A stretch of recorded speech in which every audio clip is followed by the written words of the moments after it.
Conrad Thompson, and you're listening to DDP Snake Pits. And of course, we couldn't do it without our pair of Hall of Famers, Mr. Jake the Snake Roberts. Jake, how are you, man? Better and better each day, man.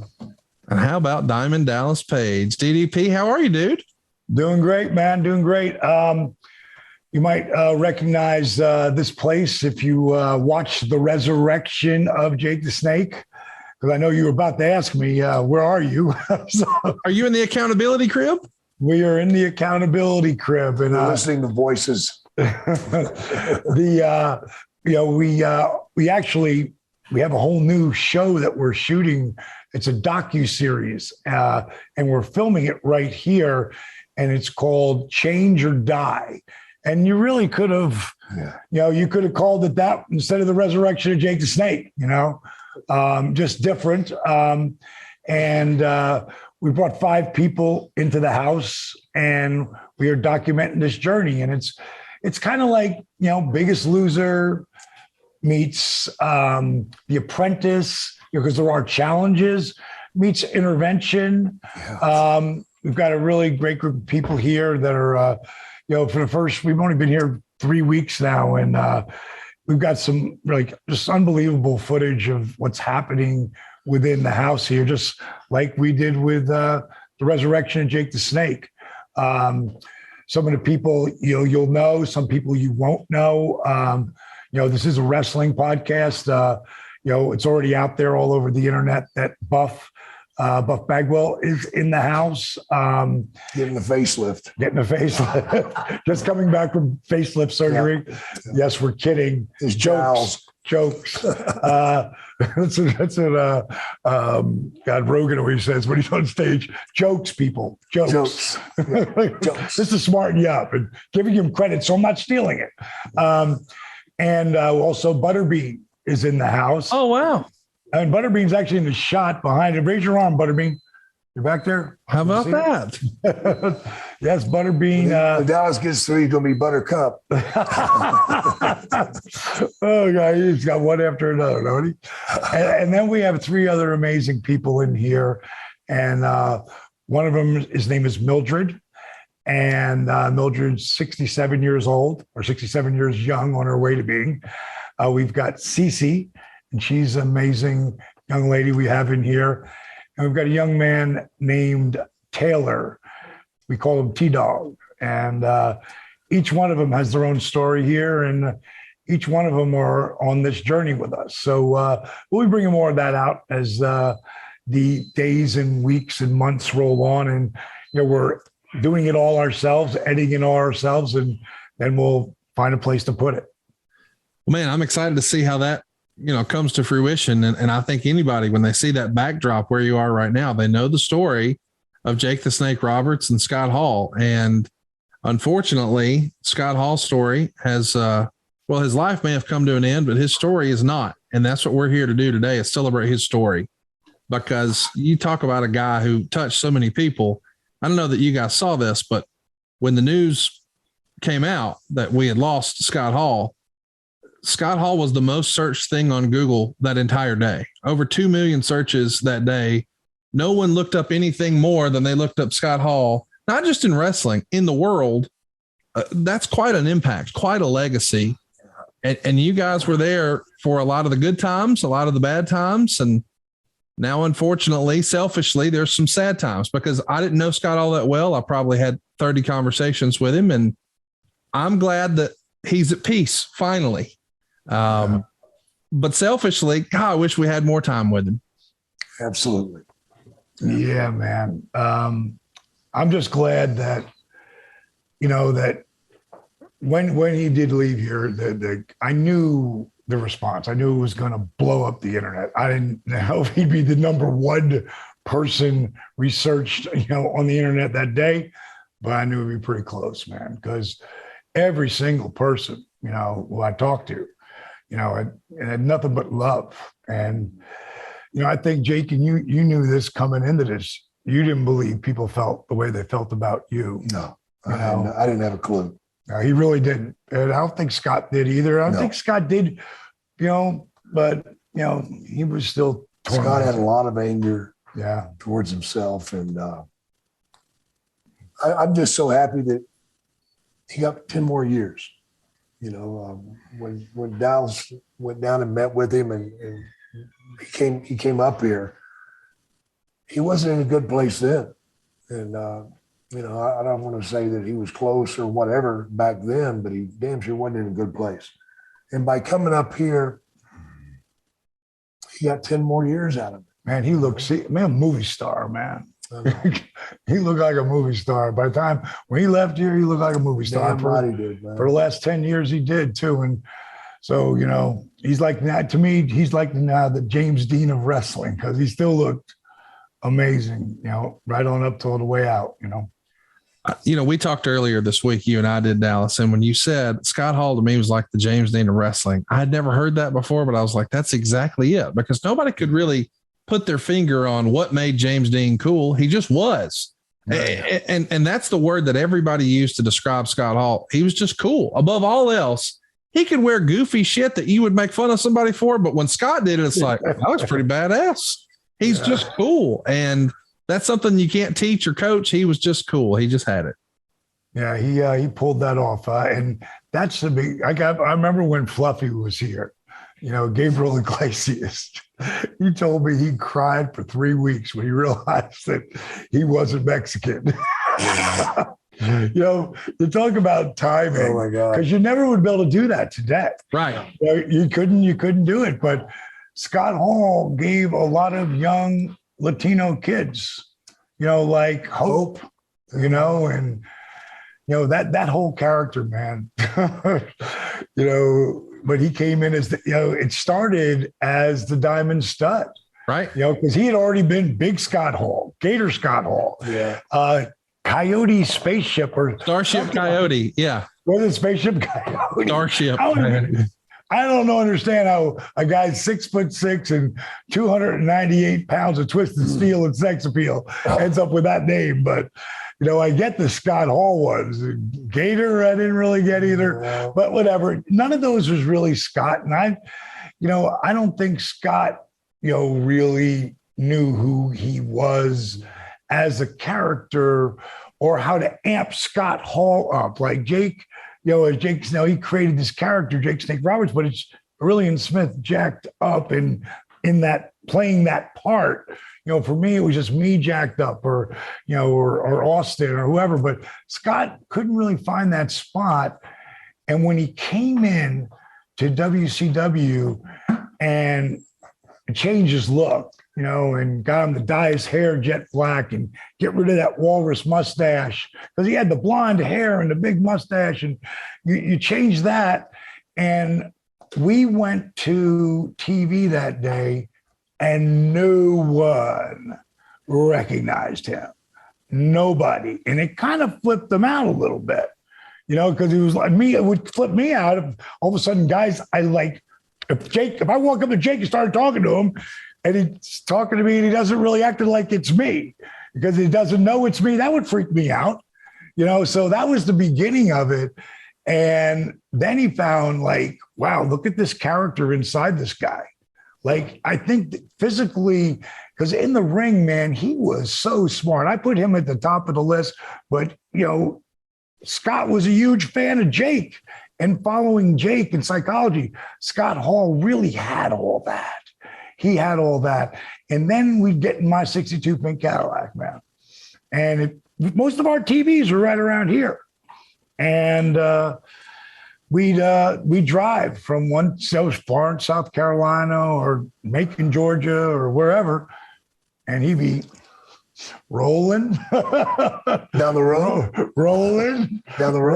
And you know, he was not. I never saw Scott Hall take a drink, a beer, nothing. Wow. Never. And he would do Scarface, and he knew every one of those quotes. So that's where it all started from. What's interesting too is you go back and you look in his early years, and he almost looks like a more muscular Magnum TA with the blonde hair and the big mustache, but a totally different presentation. But as the rumor goes, you had a lot of influence with that, Dallas, the switch to the dark hair and getting rid of the mustache and the diamond stud. That was a lot of your brainchild, the toothpick, all that, right? Yeah, toothpick. We were leaving a Waffle House. We both they always grab toothpicks on the way out. And that was the best part of the meal. Yeah, right. And dude, I got this idea. Wait a second. We stop. I go, at the end, I'm going to go back and get some more toothpicks. I'm right back. I run and grab a bunch more toothpicks. And I go, this is what we're going to do right at the end of the promo. This is our first promo. I said, we both take them out of our mouth and flick them into the camera. And during the promo, my toothpick fell out of my mouth. And I was like, no, like, oh man, that was such a great gimmick. And boy, it was meant to be. Oh God, that's a God moment, He took that toothpick out, ding. And, bad guy was born, man. Someone told me, I don't think it was Austin. I was talking to Austin. God, I can't remember. Maybe it was Mark Merrow. I was talking the other day, and he was watching some old diamond stud footage. And I used to, strip the stud. So it was like a rude gimmick too, Yeah. And I'd call up to look for the best looking girl, and people would be pointing out, this girl, come on down. And some of the girls, I'd have them strip the stud. Other ones, I'd go, you looked a lot better looking up there. Nope, ain't happening. Stud, do it yourself, bro. Oh, you look at Huggins' face. That was heat. Absolutely. That was heat. We were heels. Yeah. You get shot to a shit. Yeah, that was. I'm sorry to any of you or anybody who's watching. I'm sorry I ever did that, but it was part of the show. For you. To switch gears a minute, I did a little research before we clicked record, and Jake, I was kind of surprised to see, I think you only ever wrestled Scott twice before the Mexico run. I know you guys did a handful of matches in '97 in Mexico for AAA, but that I think was the fake Razor, the actual Scott Hall. Right. I think you only wrestled a dark match once in West Virginia. It was a tag match with you and Razor against Goldust and 1-2-3 Kid. And then once on a German tour in 1996. Exactly. Yeah, in Germany. To show you what kind of guy he is or was, we go to Germany. I'm at the end of the road for me. I'm out of shape, and we're on this German tour, and I'm wrestling Scott. And I already know that my job tonight is to make him look good. And I can't remember who the agent was. They go over and tell Scott, and Scott just got up and he started throwing, hell no, I'm not doing it. Screw that. It's not happening. I'm like, what the hell's going on? Scott, what's going on? He goes, I'm not doing it. What? I'm not beating you. What? That's what I'm here for. He goes, Jake, ain't no way in hell I'm beating you. I'm taking the DDT right out there. 1, 2, 3. That's it.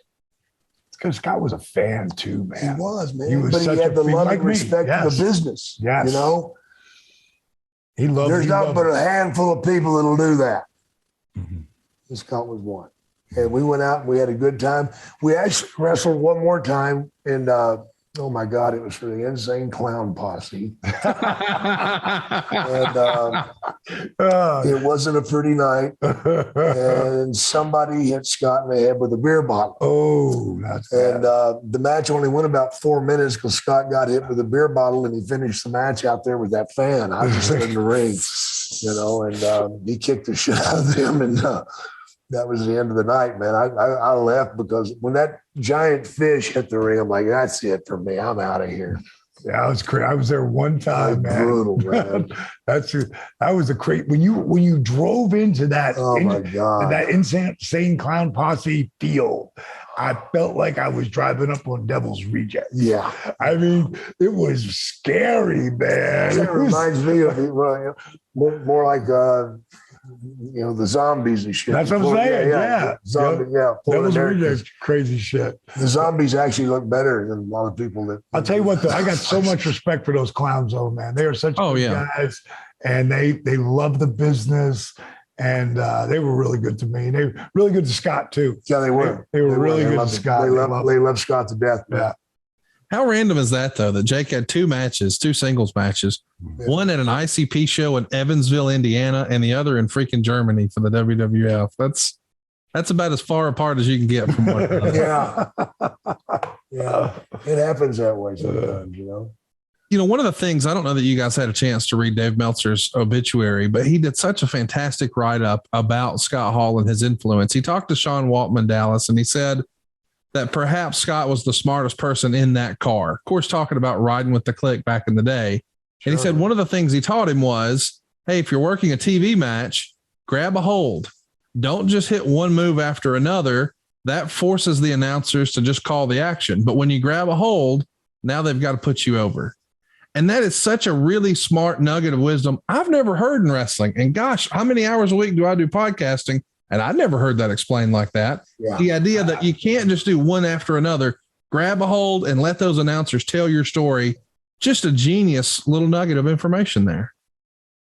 Yeah, I knew, just when it came to Scott, there's a bunch of things that we'd go head to head with, and he would say, Dally, it's just your opinion. That's what he would say. And then I can't tell you how many times I would call him up, between when he left, I want to say, when did he get up there? 94, 93? When did he get up to New York? 92, end of 92. 92, okay. Between 92 and 96, I'll bet you I called him 5 times because now I'm a worker.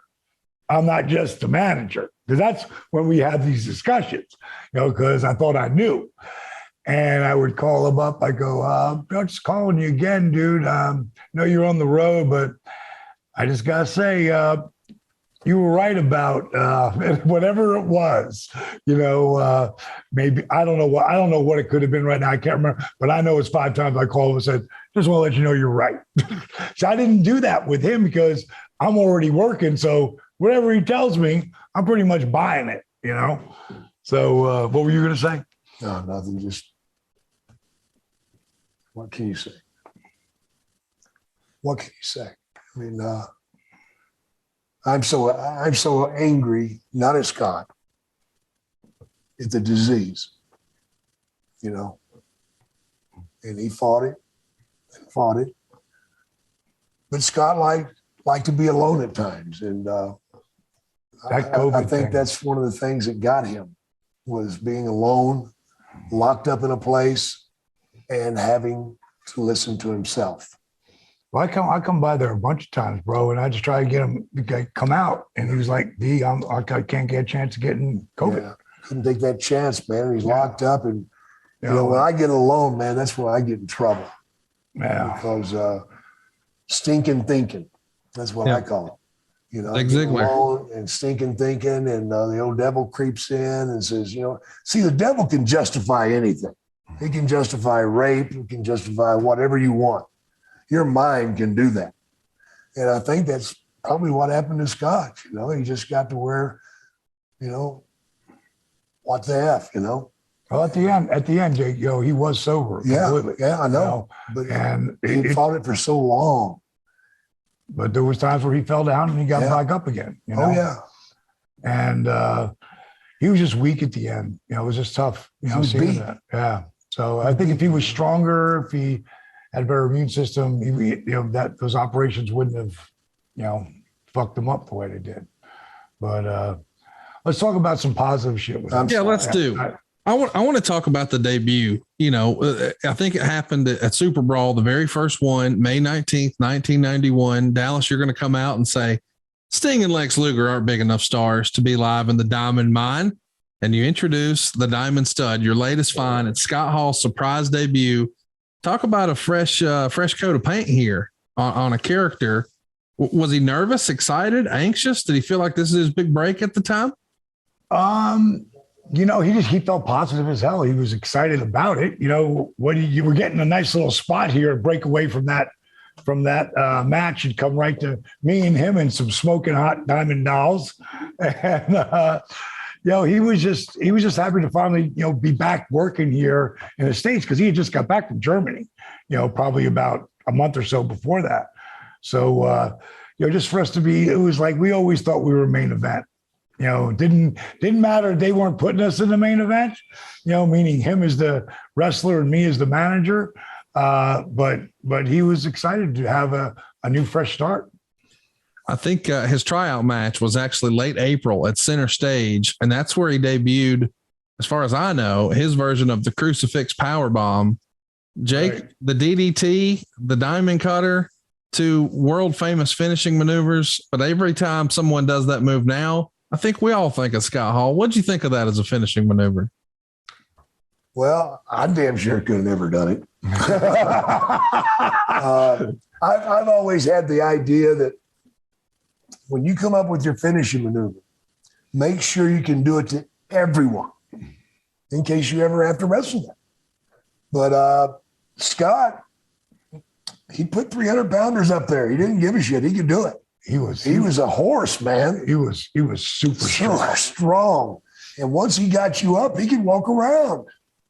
I would never do something like that because I couldn't take up my sister, like that. Are you kidding me? But he did it. And it looks so magnificent when he holds you up there. Just the sign of the cross in my mind plays with me.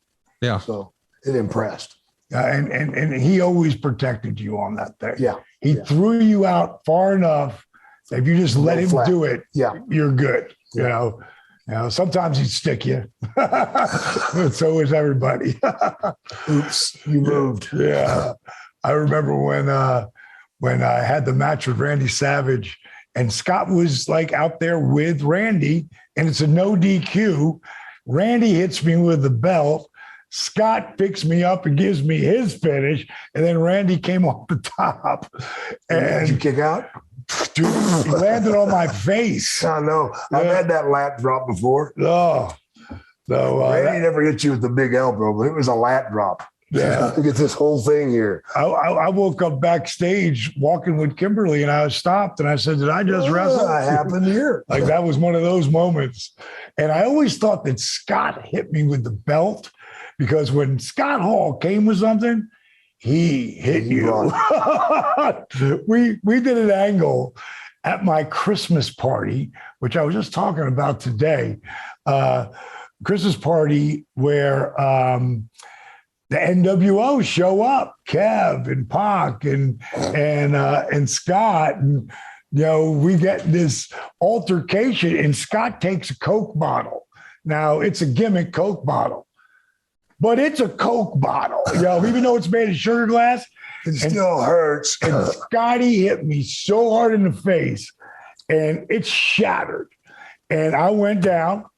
And then he threw our Christmas tree on top of me. Now, Kimberly doesn't know any of this is happening. Oh, God. She's screaming at him, you son of a bitch, you threw our tree. Scott, pick up that tree. I'm just laying there knocked out. Oh, okay, man. cut. We're done filming. Oh, my God. And what happened is I got 3 little pieces of that sugar glass in my eye. Oh, geez. And I stayed up the whole time with the party and everything, and everybody left around 3:00. I mean, everybody who was anybody was there too. And at one point on my deck in the back, remember that deck? Like Dusty was out there and Big Show was out there, or at the time, the Giant, Ron Reese. There's over 1,000 pounds right there, and there's 20 other people. And I just heard about one of those, those porches collapsing with people.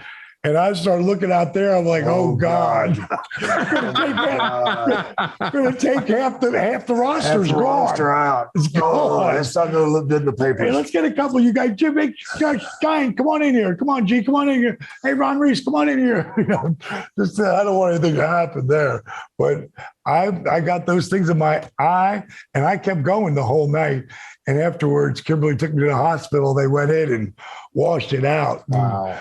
But when Scotty hit you, anybody who's ever hit with that, I thought he hit me with that belt and it knocked me silly, but it wasn't. It was Randy because I saw it maybe about a month ago or so. And I realized Scott didn't hit me with the belt. Matter of fact, Scott laid me perfect for Randy to land on my face again.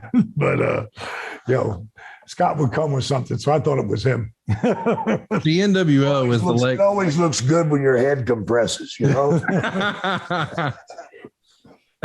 Jake, the NWO was probably his longest lasting legacy and will be forever. I mean, people are still enamored with it. And you've been around the business for a long, long time when in May of 96, he came down that aisle. What were you thinking when you saw that? Did you know, well, this is it. This is the next big thing. Did you know right away? Oh, yeah, right away, man.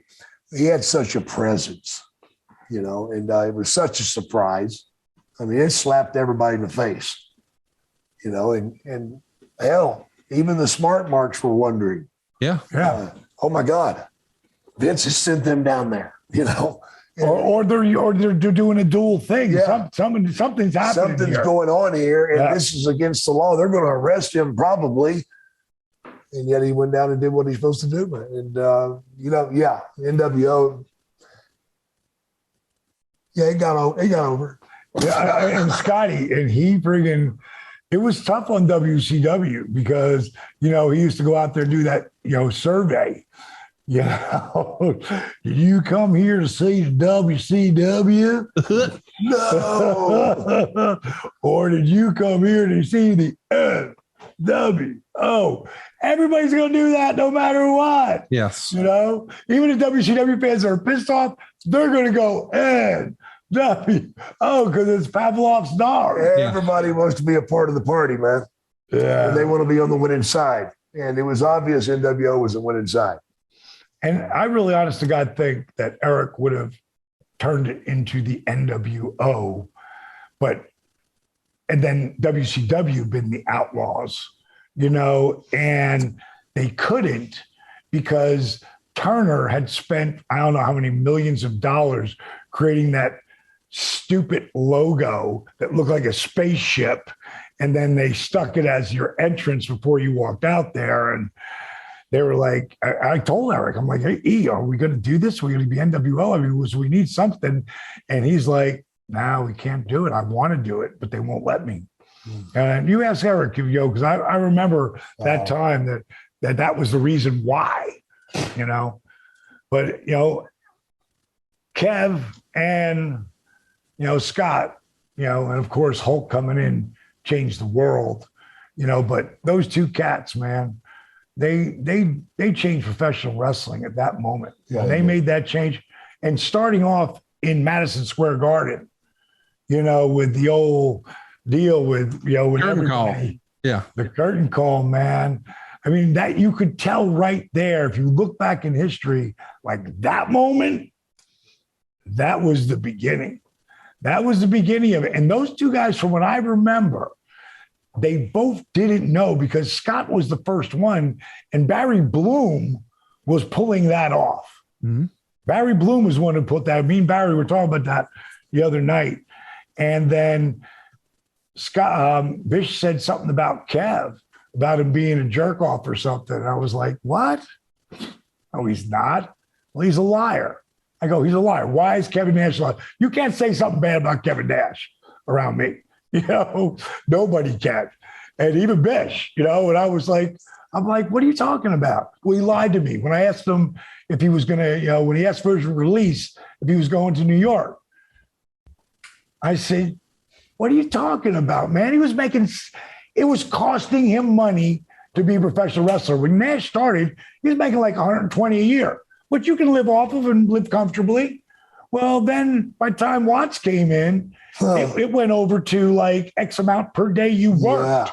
Yeah. And he made like $62,000 that year. So before expenses.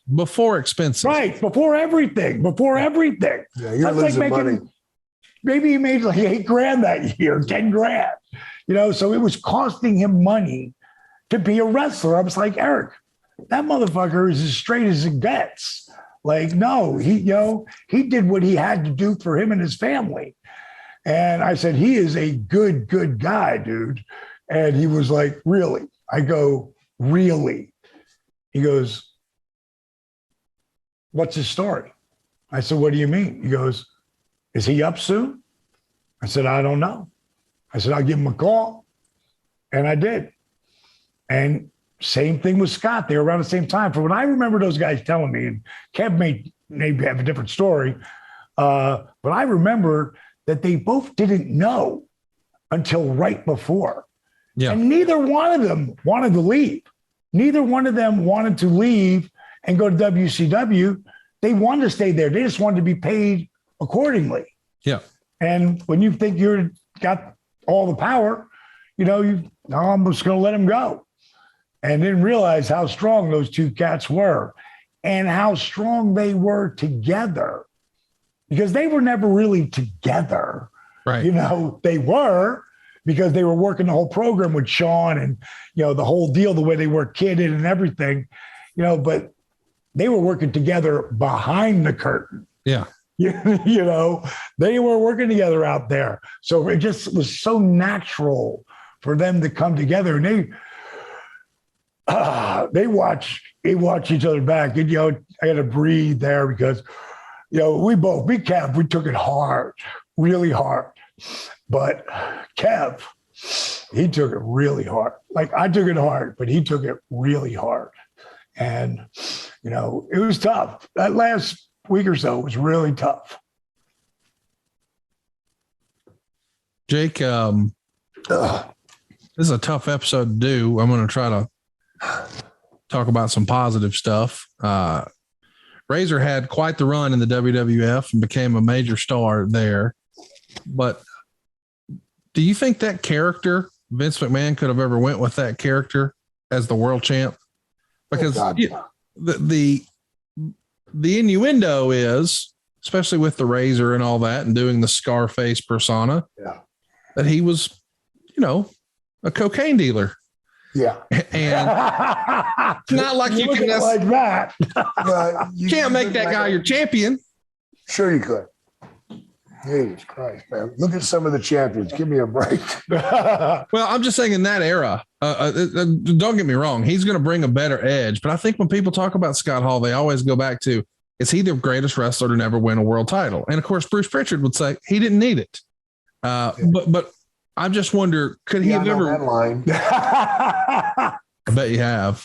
The Razor Ramon character, I'm not sure could have been, but boy, Scott Hall could have been. And I would even go out and say everyone agrees with the success the NWO had. I don't know that it would have caught on the way it did if it wasn't Scott first, because people wore those NWO shirts. I still see them today. Oh yeah. But I'm saying they wear them to school. They wear them to work. They wear them to the gym. Like, they're everywhere because it was cool. And before, there was a pocket of society that thought wrestling's not cool. And candidly, even at the time, Hulk Hogan had sort of, well, that was passé. That was old hat. It wasn't cool anymore. But Scott Hall and that logo and that shirt and the association with Scott Hall for Hulk Hogan made it all cool. Yeah. I just don't know that it would have worked as well without Scott. Oh, I don't think so either. Definitely not. I think he's the first one that's got to come out and establish the coolness of it. Yes. And then it doesn't matter after that, who you bring out, because Scott's already established it. There's certain people, when they come through the door, everybody that watches and everybody listens. There's not a whole lot of people like that.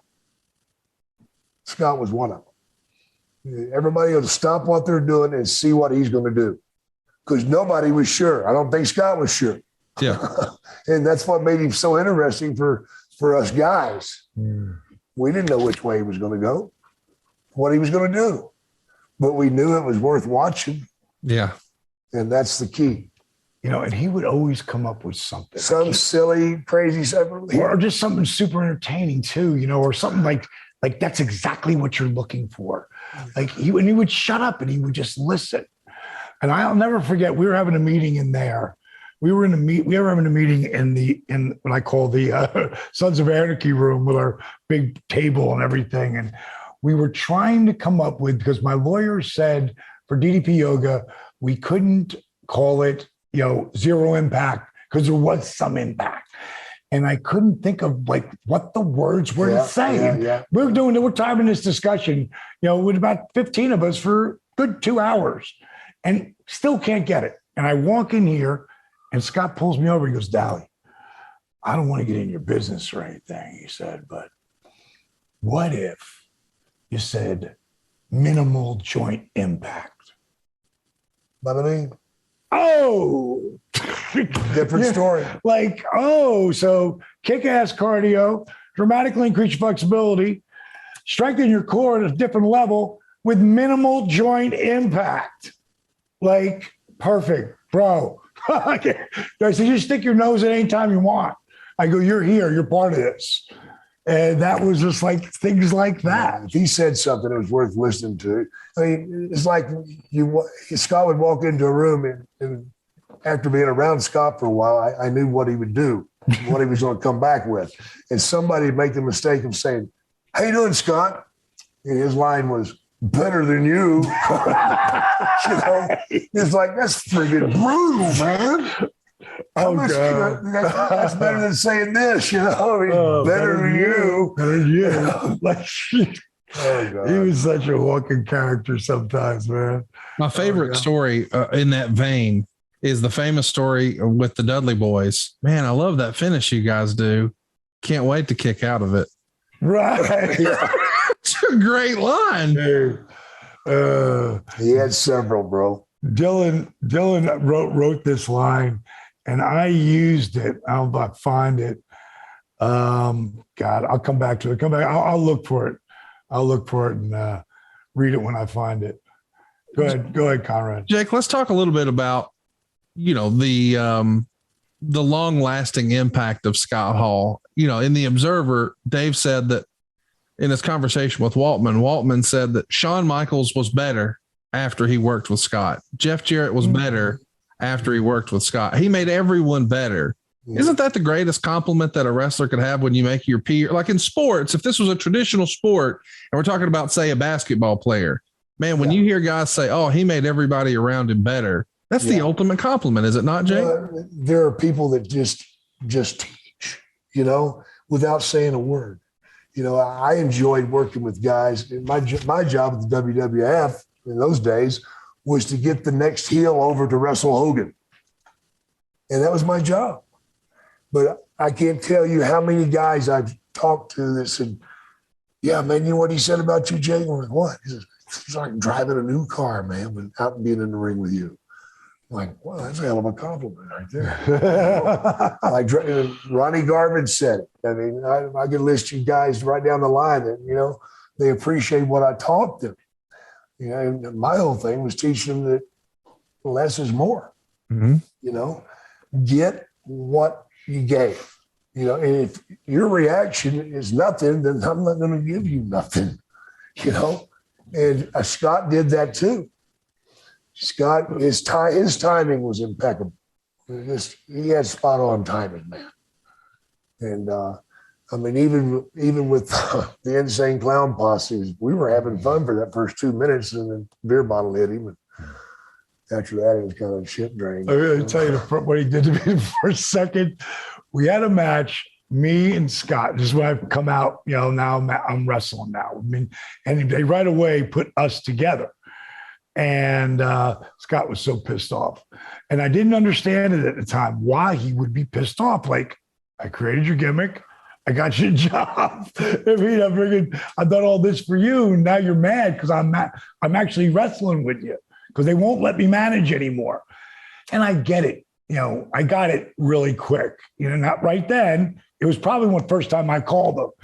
I go, okay, now I really get it. What that did is take you, who should be a main event guy, and put you tagging with the manager, which moved you to the bottom of the card. Yeah. Okay, I get it. Sorry, bro. I just leave those messages. As advertised. Right. So let me tell you what he did. The first night, we are in Salisbury and Maryland. And it's me and him against Todd Champion and Chip the Firebreaker. Yeah. And Chip had come down and worked with me a bunch of times down at Power Plant. So we had a natural groove together and stuff. And so we went out there. We actually, I mean, for considering this is one of my first matches ever, like we did pretty good, you know, and I felt pretty good about it. Well, the next night we were in Baltimore. There's probably 800 people in Salisbury, right? Now we're in Baltimore, and there's like 5,000 people. So different match. it is I all the way up. So I'm supposed to get in there with Chip and do some spots. Well, Scott, being the ribber that he is, he gets in the ring, and it's Chip and him, and he's supposed to, and he walks around. They're gonna do a couple spots to tag me, and Scott just walked by and tagged me. And now what? Okay, well, I step in, and then Chip tagged Todd. Oh, fuck. So we got two like green as grass guys together in this ring. Oh, God.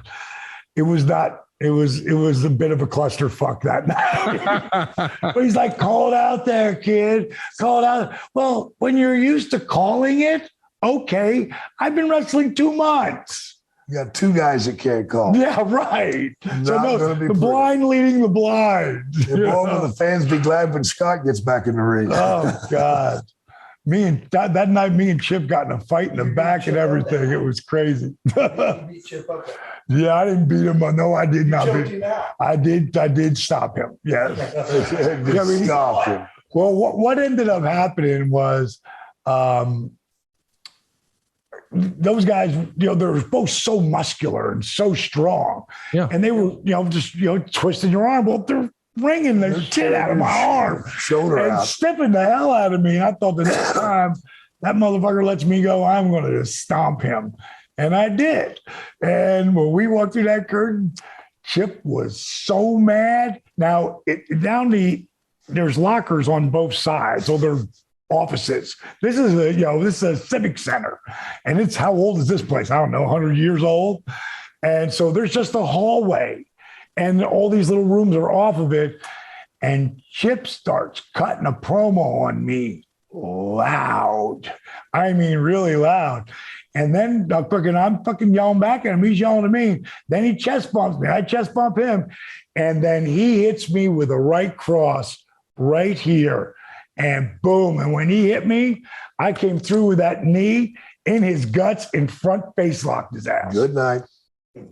He ain't going nowhere. Game over. And by this time, Steiners are out, Luger's out, Bagwell's out. They're all laughing. They're all there. Go. And I just got him there, and freaking, and I really like this guy. He's not a jerk off. I like him. It just got too much of a anxiety going that night. And I grabbed him. I said, dude, what the fuck are you doing? I lift him off his feet. I go, what the fuck? I thought you were my friend, motherfucker. Keep in mind, there's a bunch of boys rooting against you right there. Bro, Bug Bagwell said, there's plenty of guys that are rooting against me right there. And he was right. Man, shit got choked out. Definitely. So I fucking... Dallas got lucky. I start to let him go, and I said, Chip, we're going to talk about this when we get done. We Yeah. start up again. I ain't letting go. And I let him go, and he got pissed, and he walked off, and I walked right behind him like, dude, where are you going? No, we're going to talk about this. And freaking Paul Lee's like, Heyman's like, no, go. Just walk away. So I walked away, and Scott and I got together later that night, and he was like, dude, you got more over tonight than you Absolutely. ever could have, in 100 matches. He said, you earned some respect. And I love Chip. He was a great guy, man. It wasn't like it was a big knockdown, drag out fight. It was just take a swat. Now, he hit me right here and opened me up. If he'd hit me right here, I was getting married that weekend. The hit was never talked about, though. It was all about choking. Yeah. Bagwell's still stirring the pot back over there. Chip's knocking on the door. Oh, I love Chip. One more shot. But, it was, again, Scott telling me things. In the beginning, he's like, why are you not managing, man? Now you've come down the bottom of the card. And I'm like, bro, they won't let me manage anymore. And that's another thing he used to tell me. Dally, the bling and hair and the rap and the dolls, like you're overshadowing the boys.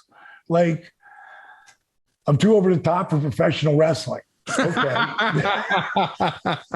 Yeah, drop the cow. And when Magnum told me that, he told me the exact same thing I just said. I said, man, what do I do to fix it? He goes, you can't. It's not your fault.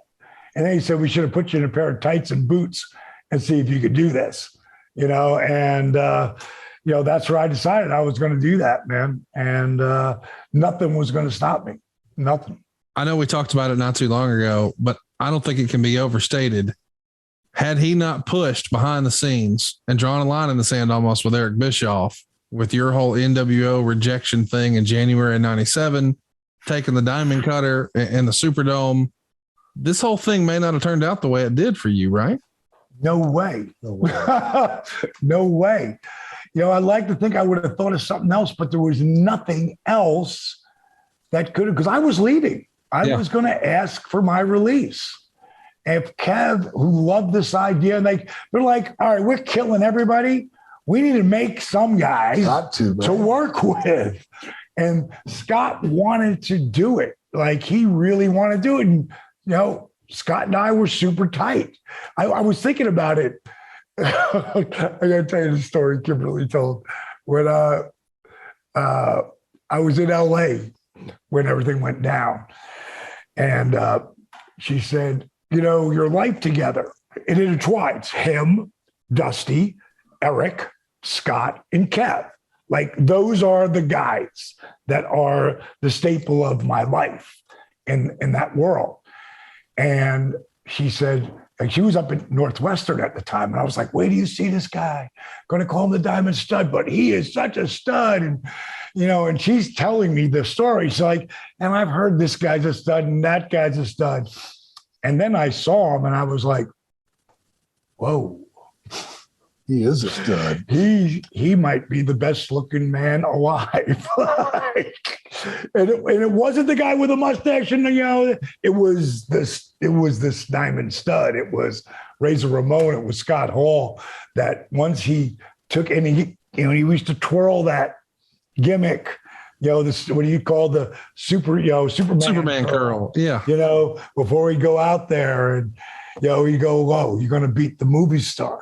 Like, he knew he was all these things, and, it's a shame that, that it is what it is, because that sumbitch could have been going forever, but my career isn't the same without being put on that rocket by Kevin and Scott. And then Mach, of course, coming in. But Mach, like Hogan, like really any top dog, they're always looking like, who can I work with next that's going to elevate me as well, because Mach was doing a little bit of the drift and then he put himself right back up, and I was damn happy when Mach left us. I was super proud of the fact that the top 5 feuds of Macho Man, who feuded with every big star ever over a 20-year period. Had him and Hogan, had the Mega Powers, had you and him. I can't remember who the other one was, and it had me and him. But those were the top 5 feuds of Randy Macho Man Savage. Steamboat, right. Yeah. That was it. I mean, they're just to be brought into that group of guys. Like, that to me was like, that's just like when he called me up and said, congratulations. Congratulations for what? Reinventing the DDT. Like, that's a moment, man. That's a moment, You also had a second act with him in the WWE. They tried to bring back the NWO and you were trying to find your voice there after a really bad set of creative that we'll talk about another time with the Undertaker. But thank you. I don't think I could have taken that today. That WWE experience, though, after all the success you guys had in WCW, it just couldn't have been fulfilling or rewarding for Scott. I mean, he's working with Stone Cold at WrestleMania, but it still feels Not the same. Well, that's when Vince is dangling something in front of you. You don't quite get the stuff that tastes good. You know, it's disguised as one thing, and then you get out there and it's a totally different thing. That's what happened to Dallas. It was disguised to be one thing, but when it come time to do it, nothing was done. Not on him. They chose to do that. And it's the sicko stupid stuff where a promotion will bring guys in from a different promotion and they just don't want to put them over. They don't want to make them. They want to keep them down. It's not as good as we are. You know, all I know is when the NWO got formed, or the Outsiders, Bischoff pushed them through the moon. Oh yeah, because that was the money. Oh yeah, that was the money. That was the ratings. And I listened to what something Hulk said recently, and thanking Scott, because he thanked Scott for making him cool again. Mm-hmm. You know, that was super huge of Hulk. Just to say that, because, and he knew it, we all knew it, and him and Kev made, Hulk friggin', I don't know, to me, he was bigger than ever. Yeah. And it was because he had everybody behind him, and, it was such a whole strong, different taste too. Yeah. It's a whole different taste for the fans. Something different. At the same old thing you already love, now you can love them again. Yeah. So, and that was different. I remember with Scott, I was wrestling. This was a wake up call for me. Wrestling Eddie Guerrero, one of the greatest ever, and Eddie and I went out there, and they were wanting to turn Eddie heel, meaning the people in Buffalo, and it's packed. It's the first show we did with my buddy Dennis up there, and he was doing the tribute show to his dad. So it was 17,000 people up there. And I grabbed the mic, and I just dogged the fans out. And I said, last thing I need was you cheering me. After I did that and put it down, I get through the curtains. Paul pulls me aside. He goes, what the hell are you doing? I go, what do you mean what am I doing? I'm going, he goes, what you just said. I said, I'm being a heel. He goes, no. What happened when you did that? They shut up. He said, exactly. Now they're not doing anything. He said, you don't care whether they cheer or boo. You want them to do whatever. It's just like, you're a superstar. And that was like probably middle of 96, maybe towards the end of 96 when me and Eddie were working together. And I was like, oh, okay. Yeah, all right, I get that. It's like you don't care, in this scenario. You want them to be loud. If they're cheering you, let them cheer. Let it go. Let them cheer you.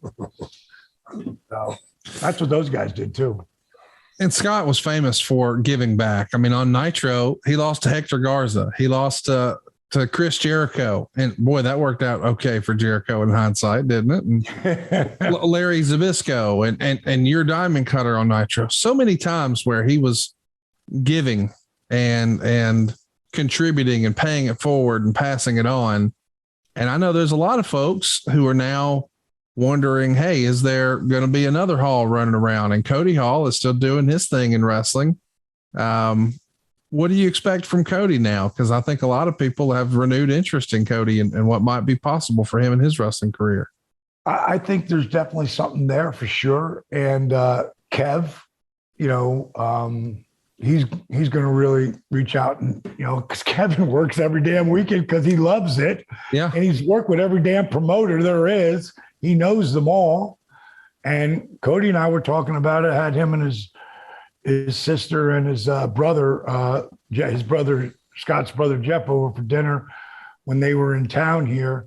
And Cody, I think there is a future for him out there. And I think that, timing is everything. And he's done his time. He's been to Japan. He's been to UK. He just needs a break. I think, working independents right now, the independent world out there, they draw. Yeah. And I think Cody Hall as a name is a draw to see what he can do. Yeah. You know, so I think the time when we talked about this, like, you know, and Kev was like I say, it was it's still really, really hard on him. So anything that he can do to help out Cody, I know he's going to do. You know, that's just the way Kevin Nash is. You know, friend for life, for life, friend for life.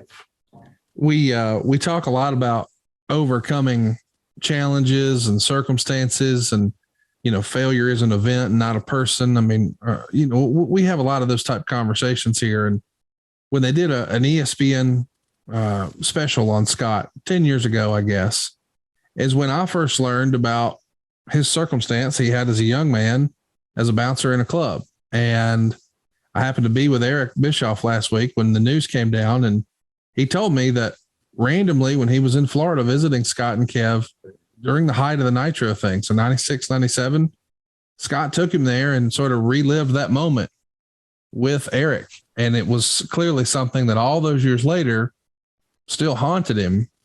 And I know, Jake, you've overcome a whole bunch of those demons. Yeah. That had to be something that Scott carried with him his whole life, right? Yeah, it was. And everybody close to him knew that he still hadn't let that go. Yeah. You know, it's damn near impossible to let some things go. You just gotta. I've found out for me, instead of trying to let it go, you have to embrace it, accept it, and then do things to give back. Scott did all the giving back. He just never forgave himself for Yes. that. You know, and I can't, you know, I have not been in that situation. I've had my damn situations though. And I finally found out that I had to embrace it. You know, like with my father, I can't change who he is and who he was. He, bottom line, my father. And I don't care what he is, I still love him. Yeah. Because he's the only father I got. But I learned that if you embrace it and accept it, yes, he is your father. You can't change that. You have no control over that. But you don't have to like him. You don't have to like him. And that's what saved me, was realizing that I'm going to love him regardless. He's the biggest piece of shit in the world. I'm still going to love him. But I don't have to like him. And I don't have to be around him. And I'm damn sure not letting my children be around him. You know, and that's what I did. So with Scott, it was just different, and he was never able to do that. And I'm just grateful that we have a God that forgives, and that he's in a place now that he can be free of that. You know, and who knows? Who knows? Dallas, there's probably somebody watching this right now who maybe feels hopeless or isn't sure what to do next, or is frustrated with their lot in life and don't really see a way out. There's always a way out. What words of wisdom could you drop on them, Dallas? You've seen so many people overcome and achieve and excel beyond their wildest expectations when they never thought it was possible. And Scott was one of those, and you saw that with him. And I saw him get over stuff too. Yeah. You know, like one of the coolest things he said was, thank you for, you know, we filmed it, one of his pieces, thank you for reintroducing me to myself. Mm. And I really felt like he was on that trip for a long time. Yeah. It really kept him strong. And then I think the COVID shit hurt him more than anything. Like I said, dropping into it. And I probably left him alone too long, you know, but that is what it is. But I think more than anything, it's about this, like we do these challenges each week here on Change or Die. And the one this week is changing the story you tell yourself. And I did this talking about affirmations, positive affirmations. I was on on Brainy Quote one day. And I saw this quote and I read it. And then I saw what his name was. So the quote is, the repetitions of affirmations leads to belief. And once that belief becomes a deep conviction, things begin to happen. And then I said, when I read that, I realized, oh my God, I know his affirmation. And I'm like, what's the odds of that? And then for everybody, I did his affirmation. I am the greatest. I am the greatest of all time. Who is that, Conrad? Muhammad Ali. He believed it. Every one of them said Muhammad Ali. You know, and I'm like, well, how did you know that? Now, let's just back up. I'm going to tell you the same story. I'm down at NXT. This is a couple of years back. And I do that quote. And I said, who said that? Ali, Ali, Ali, Ali, Ali. These kids are 20s, maybe early 30s. No one saw him box. We grew up with him, you know. No one saw that. How do you know that? Because he said it a billion times. And that's the whole thing, the repetitions of affirmations. I'm a loser. I'm worthless.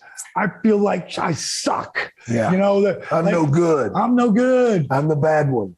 So those are affirmations. They can be really positive, but they can be really detrimental and pull you down into this abyss that you can't get out of. And it seems like there's no hope, you know? And so everybody, after everybody leaves, there's like 70 of the WWE NXT wrestlers there. They all come up and thank me. And waiting is Tommaso Ciampa. And he's got his eyes are welled up. And he comes up to me and he shakes my hand. And he holds it with the other hand. He's like, you have no idea how much I needed to hear this today. And he gave me a big hug. Well, that night he was fighting for the NXT championship against Aleister Black. And I'm backstage, just got done talking to Triple H. I walk out and it's a main event. I want to hear that. I don't want to watch it on TV in the back. I want to walk out. I want to hear it.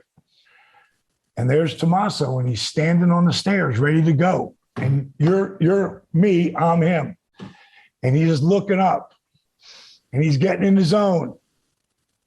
And then he looks at me and he says, affirmations. And he walks to the ring. Like that was a night. I told him, I said, I'm going to use this. I'm going to tell this story, especially so people can understand how, if you go back and look up his Instagrams or Twitters or whatever, you'll see him talk about that and reference Ali and reference, the affirmations and how important they are, and I found that thing I want to do. So we're going to close it up with this. This is what I left. It's going to be hard. My brother has gone to Valhalla to raise some hell with Dusty, Macho, and all too many other brothers and sisters. You shook up the world, bad guy. Thank you so much for driving and teaching me all that you did in this crazy business we love so much. Thank you for letting me drive the last decade so we can all enjoy your presence, your wit, and your charm. Scott was taken off the ventilator at 12 p.m. today. But he didn't leave this earth till after 6:15 p.m. Now, this is something Dylan wrote. I did not write this. Bad guy till the end. Yo, Death, what's your finisher? Can't wait to kick out. He may not have kicked out, but he wasn't going to let that put that motherfucker over clean. You were one tough son of a bitch. I love you, and I miss you with all my heart. I tagged Kevin Nash, Rip, Dally. Now his daughter had text me. Where did I lose that from? She texts me, do you want to say goodbye? Oh, I know where it is. Do I want to say goodbye? That's where I was like, oh, shit. And I was super nice the first 30 seconds. And at some point, I just cracked. And I started yelling at them. I said, I love you. And fuck you. Fucking love you, you motherfucker. So fucking pissed at you. You son of a bitch. I said, I won't let anybody ever smear your name, bro. I got you. You're going to die at God. I'll meet you in Valhalla. And that was that.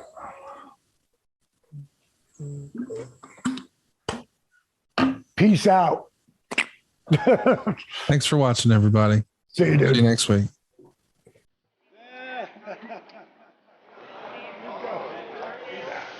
Arms out to a T. Let your fist get strong.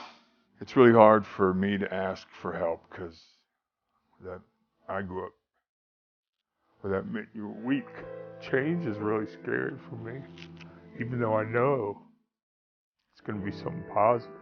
You want something, 3-time world champion? Come on and get some, monkey. There's 3 of you.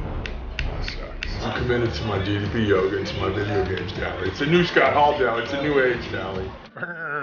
Bird keeps running into the pillars, man. Bang. Let Scott try it. Come on. Is it that hard again? Not that hard. Not so easy. No, it's not. Love you, man. Love you more.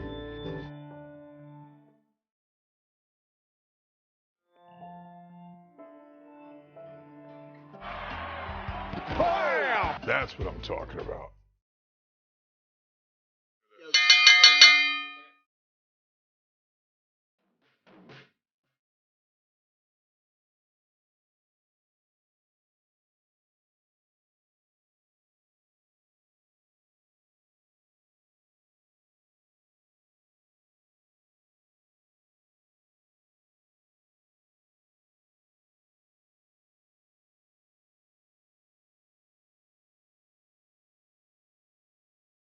Hey, yo, I got a question for Mark Cuban.